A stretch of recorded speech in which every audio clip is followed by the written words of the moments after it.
I'm Tom Bankston, Artistic Director of Dayton Opera and the Dayton Performing Arts Alliance, and this is Opera Talks with Tom and Friends. Today we're focusing on an upcoming production of the Dayton Opera on June 26th and 28th at the beautiful Victoria Theater, our Going for Baroque production. And now to my two friends that are with me here today. First, Sam Dorf, who is a professor of music at the University of Dayton, Dr. Sam Dorf, and also is the face that you see often before all of the productions of Dayton Opera. He is our preview guy, spreading the gospel about opera to all of our audience members who so much do enjoy his insights before each of the productions. And then, of course, the face that you all well know, I'm sure, that of Gary Briggle.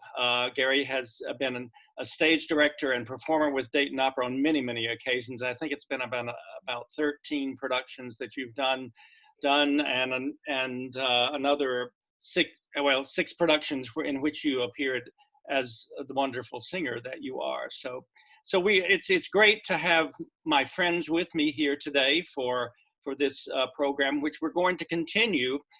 Sam's going to stick with me on the subsequent editions of this program that we do as sort of a moderator and guide to sort of poke us along with stimulating questions. In that same vein, Sam, why don't you start out with a question a burning question that we can tackle? Well, first I want to say that I'm very pleased to be here.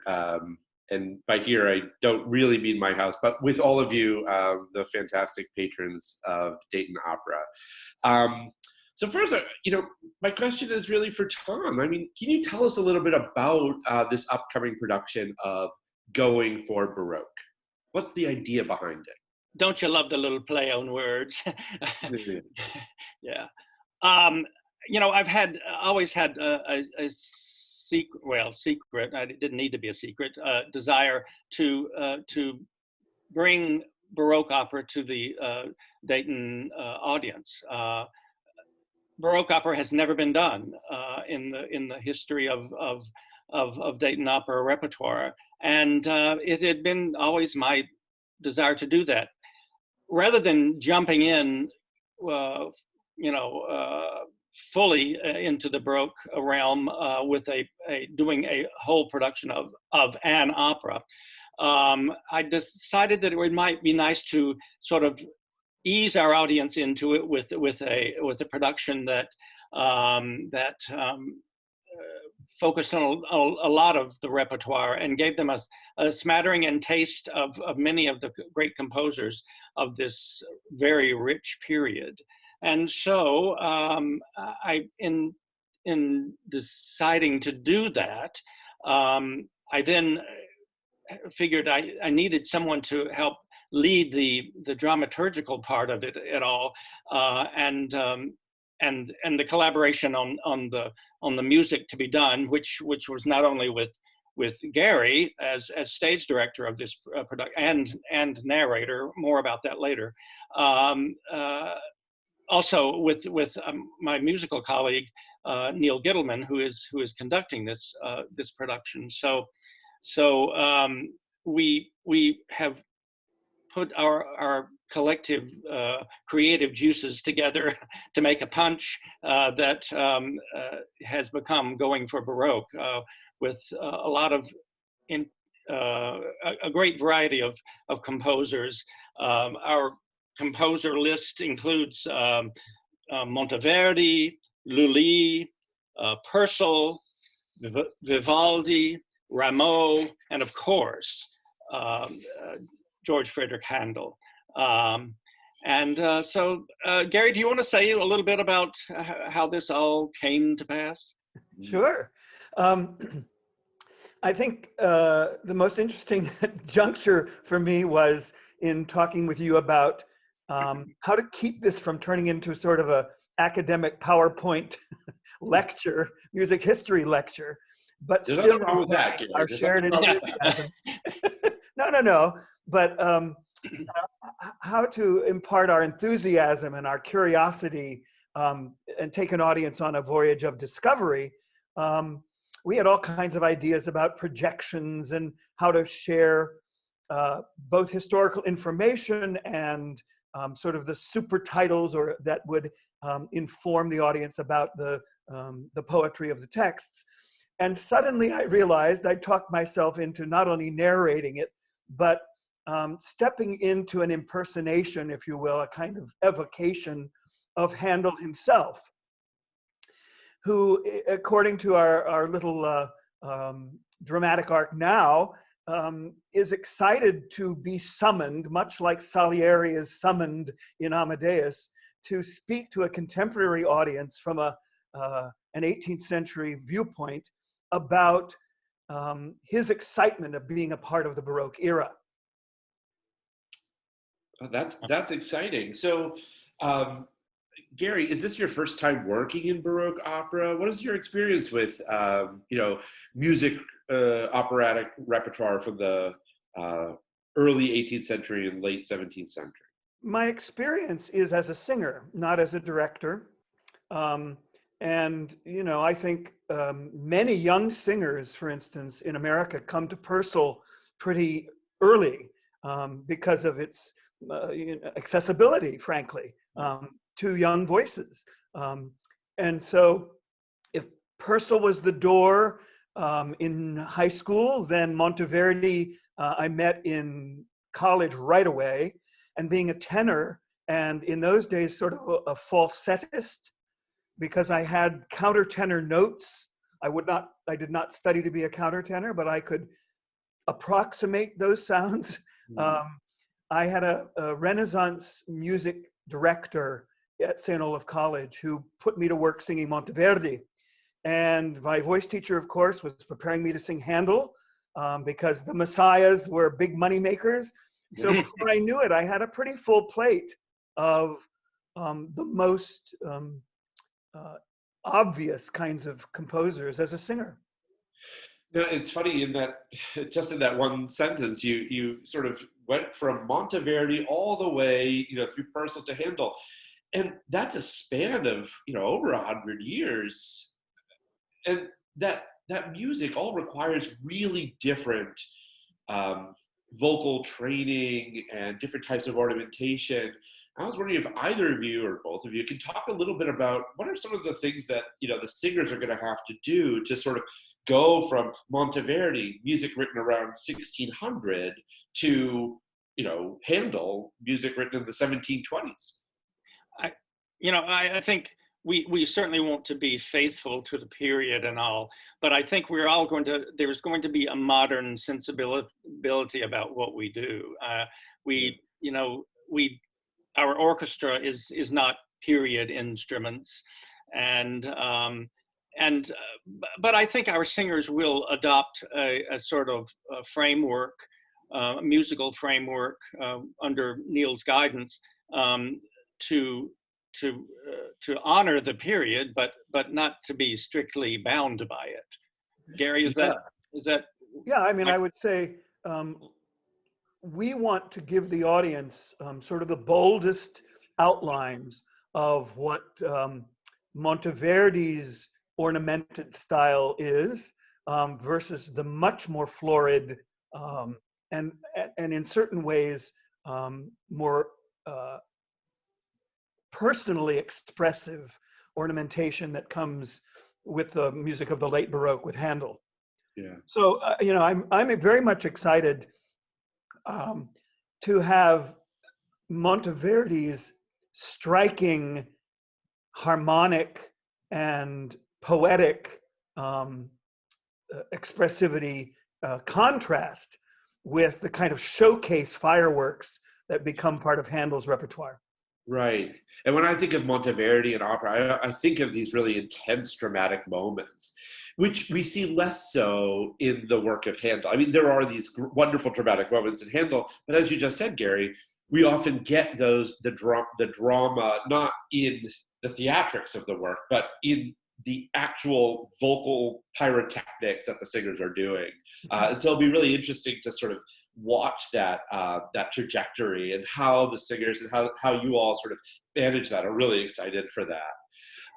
We're lucky because we've made choices to try to give the audience not just little nibbles, but pretty significant bites of Monteverdi's Coronation of Poppaea, of Purcell's Dido and Aeneas, and almost an entire act of Dido. A nice, meaty, and delicious chunk of Giulio Cesare for Handel. So, you know, I will say Tom and I both thought, well, there's so much drama. Let's not leave out beauty and comedy. So we've got Rameau's Platée, which is hilarious, of course, in a very modern kind of way. So yeah, I think audiences will go on quite a roller coaster ride. On the topic of style, I mean, the dramatic style, Gary and I had a conversation about this just a day or so ago about performing the Baroque period in this pandemic, in the world of the coronavirus, and in a way, I mean, the sort of style of that one associates with Baroque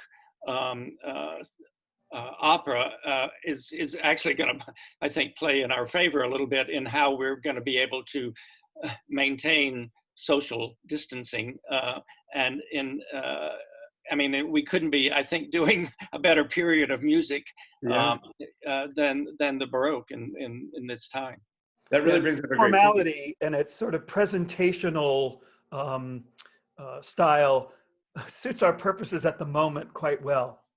That's a really, really fascinating and really, really great thing to point out. I mean, when we think about some of the, crowd scenes in Puccini, for example, or Verdi, elephants on stage and this sort of 19th century operatic spectacle that we associate with the sort of big showstopper pieces that, usually do program at the end of a season. Baroque opera, 18th century opera, particularly the opera of Handel, you're going to, you have often cool special effects, but those are all done with scenery, but you really only have like one character on stage at a time, right? Which is perfect for social distancing. So I love that idea. And most of the time singing a da capo aria. Yeah, and can you tell us a little bit about, so the da capo aria, I am a musicologist, so I can bore everybody for an hour about the da capo aria, but can you tell us a little bit about what is a da capo aria and how does it sort of make, especially for you, Gary, the drama and the directing a little bit more challenging? Well, it is pretty exciting because it is the cornerstone of Baroque opera, really. And by da capo, of course, we have an A section, an introductory section, then a B section, which is in striking contrast to that, emotional and harmonic contrast, poetic text contrast, and then the tricky part, a return to that first section. Clearly understood by composers and singers was that the opening statement of emotional frame of mind was more straightforward. What's really surprising, I think, is how little text is actually required in a Baroque opera. There's very little text, bare bones, because the composer, whoever he is or she, is hanging all kinds of musical information, descriptive information on that bare text. The return to A, the da capo itself, is go to the beginning, the head, take it from the edge, and that invites the singer to ornament in ways that enhance and not only emotional values, but look at me, look what I can do. Yeah, and there is often in these texts, you'll have that first, poetic idea. For example, I'm scared, or I'm going to go and avenge my father's death, right? That might be the A idea. Like I am going to avenge my father's death. I am militant. I am strident. And then you might have this contrasting B section, right, where it might be, oh no, I'm terrified. Maybe I will die in this, horrible battle. But then you go back, right, and that there is this sort of dramatic sense of, now that I've sort of explored that inner feeling, when I go back, it kind of has this new meaning. But it can be very tricky if you don't do it the right way. So when you're working with singers, how have you been working through that return to the A section, that return to the beginning after the B section in a dramatic way? I mean, what can they do on stage, aside from the sort of musical ornaments that is very typically added in that A section? What might a singer do dramatically on the stage to make it engaging for the audience? Well, as in all of opera, we move from the external expression. In other words, I'm speaking aloud to myself, then I go inside, then I come back to a more extroverted expression. I think that is also reflected in physicality and gesture. And not wanting every aria to have that kind of cookie cutter formula is what rehearsal will be about. In other words, to what degree is stillness and motion of use? To what way is gesture of use? In what way do we go from literal expressivity, stuff that looks like normal behavior, to more abstract physicality? Yeah. Oh, very cool. Yeah, the rehearsal process will be very exciting, because in a way that is even greater than in, say, romantic or verismo opera, it's in the singer's court. They get to inform that process in a very powerful way. Yeah, and this is something that Tom mentioned at the beginning, that this is the first early 18th century and 17th century opera that's being done by Dayton Opera. What else might audiences expect? What else might challenge audiences or be new for audiences? What attending a Baroque opera today is different from Puccini or Verdi or even Mozart. So some of the other things that people can expect. Well, the one thing, we are involving our Dayton Opera chorus. There were choruses in the Baroque opera, maybe not as fully formed as when you think of choruses in Puccini or Verdi, but the opera chorus will be a part of this. Sad to say, one of the casualties of the coronavirus for this production has been the participation of the Dayton Ballet in this production. They originally, it was our intent for them to be a part of this, but because of things with COVID, that had to go away. But nonetheless, and it's a shame, because ballet is very much a part of Baroque opera. It was especially French Baroque yes, opera. yeah, especially French.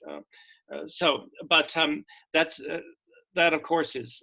But the one thing that we're going to be introducing to our audience that they haven't heard on too many occasions here in Dayton.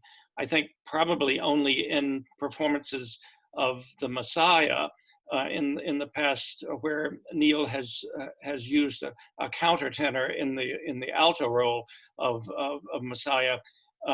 We have engaged a countertenor as one of the four soloists, and a damn good one too. John Holliday is one of the premier countertenors on the national and international scene right now, and so we'll be introducing the sound of the countertenor to our audience, which I think will be a revelatory experience, I think, for them. And it may set them back in their chair a little bit initially, but once you are hypnotized by that sound, it is truly amazing. And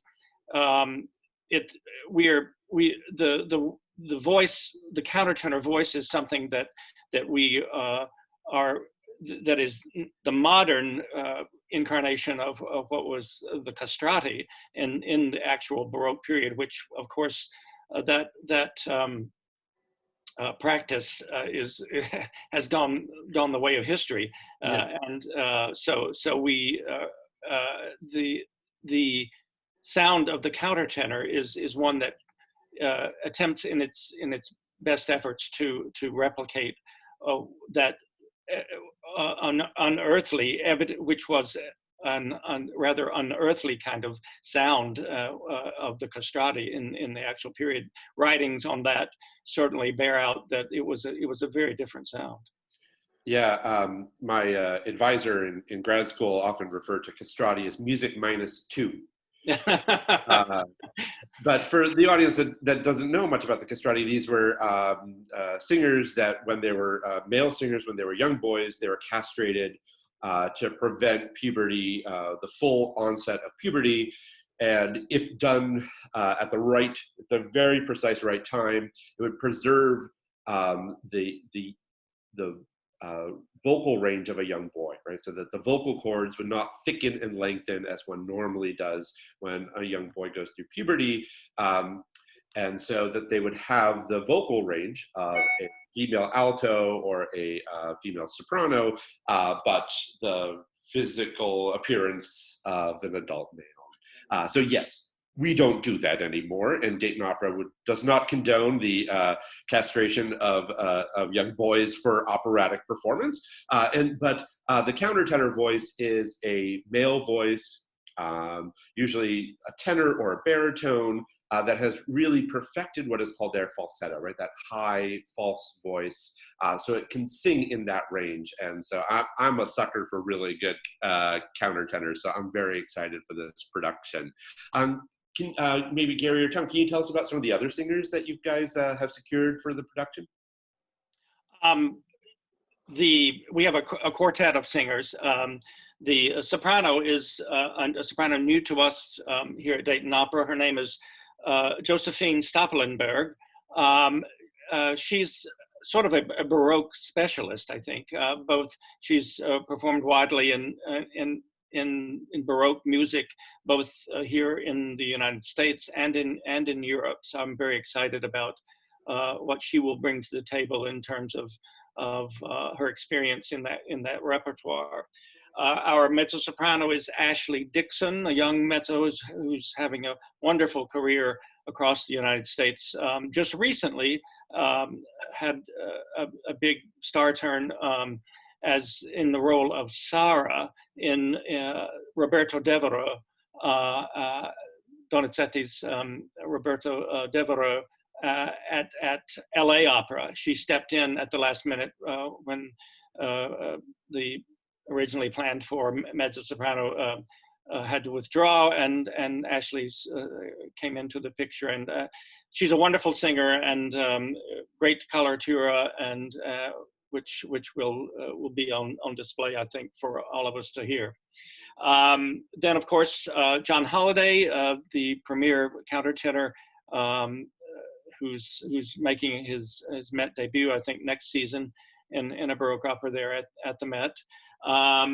Then baritone Luis Alejandro Orozco, who baritone that he comes out of CCM, out of the College Conservatory down in Cincinnati. He's having a wonderful career, and will actually be appearing in our production of Traviata next season as Germain. So we'll have a little preview of that in his role in going for Baroque. Of course, Neil Gittleman will be presiding over the Dayton Philharmonic, members of the Dayton Philharmonic, and of course our opera chorus under the direction of Jeffrey Powell. So, and Gary will be Handel himself. And Gary will incarnate Handel for us. Yes. Fantastic. Well, we don't want to, before we go, I always want to know, in this time where we're all stuck at home, what are you guys listening to? What are you guys watching? Gary, you first. What is getting you through these quiet days? Well, interestingly enough, a young composer with whom I had a burgeoning kind of collaboration contacted me just on the cusp of all of this and said, let's do something. And so I'm listening to a lot of Benjamin Britten chamber opera right now. Yes. As his sort of touchstone for writing this chamber opera about Isaac Newton during his year at home during the plague in 1666 is my default activity every afternoon. I sit at the computer and hammer away at this libretto. Oh, wow. That sounds really exciting. So if you can recommend one Britten chamber opera for our listeners and viewers to check out that they probably never have seen or heard before, what would it be? Well, the one that we're listening to is based on the Henry James, The Turn of the Screw, because that's the orchestration we would like to employ. I started listening to Albert Herring because it's a comedy. So if you want a spooky ghost story, listen to Turn of the Screw. If you want a charming sort of village comedy, listen to Albert Herring. Albert Herring was the first opera I ever saw. What a great... They're English, and of course they just are delivered so beautifully, I think, in both drama and spooky. Yeah. Thanks. Tom, what's on your playlist? Well, I will have to say that what I've been listening to, been occupying a lot of my time is audition recordings of young singers who are applying for the Artist in Residence program for next season. As another casualty of Corona, was our ability to do our normal 2 weekends in March, one in Dayton, one in New York City, hearing singers in person do their auditions. Well, that didn't happen. So we scrambled and talked to the singers and had them quickly submit audition recordings, both video and audio. We understood that it was going to be difficult to try to put together an accompanist and a pianist and a piano and videotape arias for submission, but in almost 98% of the singers that were to sing for me in person submitted audition recordings. So I've been listening to a lot of arias and trying to make some decisions about that, as it's not as good as hearing singers in person, and it just isn't. But these are times where we're adapting in so many ways, and that's just one of them. So otherwise, I mean, I can't say that I've been listening to a lot of opera, but I did actually catch some of La Rondine last night from the Metropolitan with their wonderful nightly streams that they're doing. I mean, it's a bounty of great singing actors and wonderful productions that we're getting to see through the generosity of the Metropolitan Opera. So that's what has been sort of occupying my time. That's wonderful. Well, I wanted to thank you both very much, and I look forward to going for Baroque. Hopefully, we won't actually go for Baroque. Yeah. The crazy.